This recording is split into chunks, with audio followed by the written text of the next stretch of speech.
Silver పడుతుందా పెరుగుతుందా అని మనమందరం అనుకుంటున్నాం. కాకపోతే యూఎస్లో ఇంకేదో జరుగుతుంది. ఇక్కడ డిఫరెంట్ ఈటీఎఫ్స్ ఉంటాయి యూఎస్లో. ఒకటేమో ఇన్వర్స్ ఈటీఎఫ్ అని ఉంటుంది.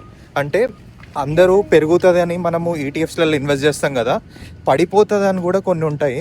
సో పడిపోయే మార్కెట్లో డబ్బులు సంపాదించుకోవడానికి కూడా కొన్ని ఈటీఎఫ్స్ ఉంటాయి యూఎస్లో. అన్ని డిఫరెంట్ ఈటీఎఫ్స్ అయితే క్రియేట్ చేస్తారు. సో రీసెంట్గా ఒక ఈటీఎఫ్ అది పెరుగుతూనే ఉంది. అంటే నెగిటివ్ ఇన్వర్స్ ఈటీఎఫ్ ప్లస్ దీంట్లో లివరేజ్ కూడా ఉంటుంది.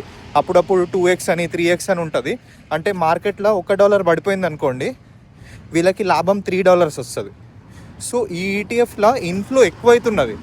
అంటే పెద్ద ఇన్వెస్టర్స్కి ఏదైనా కొత్తది తెలుసా, లేదు అంటే ఏదైనా సిల్వర్ పడిపోబోతుందా, అంటే మార్కెట్ ఆల్రెడీ అంటే సిల్వర్ మార్కెట్ ఆల్రెడీ మొత్తం పైనకు వచ్చేసిందా, అదైతే అర్థమవుతలేదు. సో సిల్వర్లోనైతే ఏదో కాబోతుంది.